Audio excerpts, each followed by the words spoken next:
Hello friends and dear students, welcome to my YouTube channel. आज हम लोग बात करने जा रहे हैं सेंट्रलाइज्ड इंडस्ट्रियल इंजीनियरिंग ऑर्गेनाइजेशन की कि एक सेंट्रलाइज्ड इंडस्ट्रियल इंजीनियरिंग ऑर्गेनाइजेशन कैसे वर्क करता है। इसमें देखिए, सबसे हेड पोजीशन पे जो होते हैं वो हमारे मैनेजिंग डायरेक्टर्स होते हैं, जो कि पूरे ऑर्गेनाइजेशन को कंट्रोल करते हैं। उनके अंडर में जितने भी मैनेजर होते हैं वो सारे मैनेजर मैनेजिंग डायरेक्टर के अंदर आते हैं, जिसमें general manager marketing, general manager finance, general manager manufacturing, general manager quality and general manager personnel, ये सभी मैनेजर्स इस मैनेजिंग डायरेक्टर के अंतर्गत कार्य करते हैं। अब इसमें देखिए, जनरल मैनेजर मैन्युफैक्चरिंग के अंडर में operating manager, material manager, manager PPC means production planning and control manager, industrial engineering manager and maintenance manager, इतने मैनेजर आपके जनरल मैनेजर मैन्युफैक्चरिंग के अंडर में कार्य करते हैं। अब इसमें देखिए, जो ऑपरेटिंग मैनेजर होते हैं उसके अंदर में जितने भी सुपरिंटेंडेंट होते हैं 1, 2, 3, 4 एंड जितने भी टाइप के सुपरिंटेंडेंट होते हैं वो सभी ऑपरेटिंग मैनेजर के अंतर्गत कार्य करते हैं। और जितने भी इंडस्ट्रियल इंजीनियरिंग मैनेजर हैं उनके अंतर्गत में supervisor plant 1, supervisor plant 2 and supervisor plant 3, जितने भी सुपरवाइज़र हैं वो सब उनके अंतर्गत में कार्य करते हैं।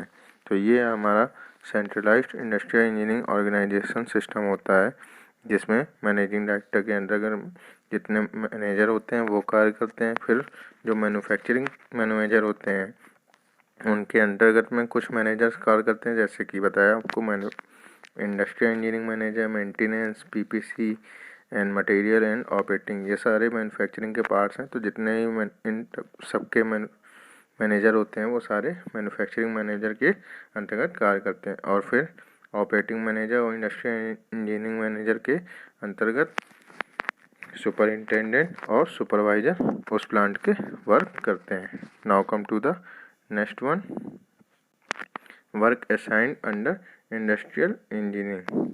अब इसमें देखिए कि इंडस्ट्रियल इंजीनियरिंग के अंदर में कौन कौन से वर्क असाइन किए जाते हैं। तो इंडस्ट्रियल इंजीनियरिंग के अंदर में manufacturing engineering, method engineering, production planning and control, inspection and quality control, plan design, organisation analysis, wage and salary administration, budgeting control and cost control, ये सारे ही डिपार्टमेंट आपके इंडस्ट्रियल इंजीनियरिंग के अंतर्गत आते हैं, इसमें कार्य होता है।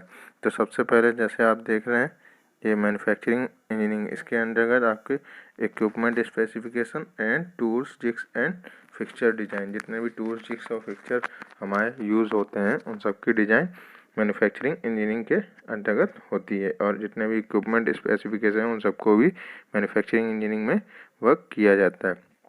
मेथड इंजीनियरिंग के अंतर्गत ऑपरेशन एनालिसिस और मोशन एनालिसिस आता है, जिसके जो कि आपके standard of method mean standardisation of method के अंतर्गत कार्य करते हैं। इसमें 3 टाइप के होते हैं। पहला वर्क मेजरमेंट, दूसरा है determination of allowances and the third one is computation of standard time, जिसमें आपको स्टैंडर्ड टाइम को कंप्यूट करना होता है। अब now come to the next one, production planning and control. Production planning control के अंतर्गत मटेरियल मैनेजमेंट के और मशीनरी एंड मैन पावर ये आते हैं। रूटिंग आता है, एस्टिमेशन आता है, इसके बाद शेड्यूलिंग आता है, फिर डिस्पैचिंग एंड डिस्पैचिंग के बाद फाइनल एक्सपेंडिचर जितना भी होता है, ये सारा आपका production planning and control department के अंतर्गत आता है। Now come to the inspection and quality control. इसमें आपका सिंपल जितना भी अभी हमने आपको इंस्पेक्शन बताया है, क्वालिटी कंट्रोल करना सिखाया है, वो सारी चीज़ें इंस्पेक्शन एंड क्वालिटी कंट्रोल के अंतर्गत आती हैं। अब बात करते हैं प्लांट डिजाइन की। प्लांट डिजाइन में plant layout and material handling. Plant layout, जितने भी प्लांट के लेआउट तैयार होते हैं वो आपका आता है, और मटेरियल हैंडलिंग मीन्स मटेरियल को हैंडलिंग करने के लिए कौन कौन से इक्विपमेंट्स यूज़ होते हैं, कैसे आपको मटेरियल को हैंडलिंग करना है from the storage to the final dispatch, आपको वो पूरा प्लान डिजाइन के अंतर्गत करना होगा। उसके बाद ऑर्गेनाइजेशन एनालिसिस में आपको पूरे ऑर्गेनाइजेशन को ध्यान में रखते हुए एनालिसिस करनी होती है। फिर नेक्स्ट वन है वेज एंड सैलरी एडमिनिस्ट्रेशन, ये आपका फाइनेंस डिपार्टमेंट में होता है। जो इतना फाइनेंस, इसको फाइनेंशियल मैनेजर जो भी होते हैं वो हैंडल करते हैं। And the last one is budgeting control and cost control, ये भी आपका एक फाइनेंस डिपार्टमेंट का काम है। इसके लिए पहले से एक टीम बजट तैयार करती है कि कितना बजट होना चाहिए, कितनी फाइनल कॉस्ट आ रही, फिर उस हिसाब से प्रॉफिट एंड इंसेंटिव्स काउंट किए जाते हैं। Thank you.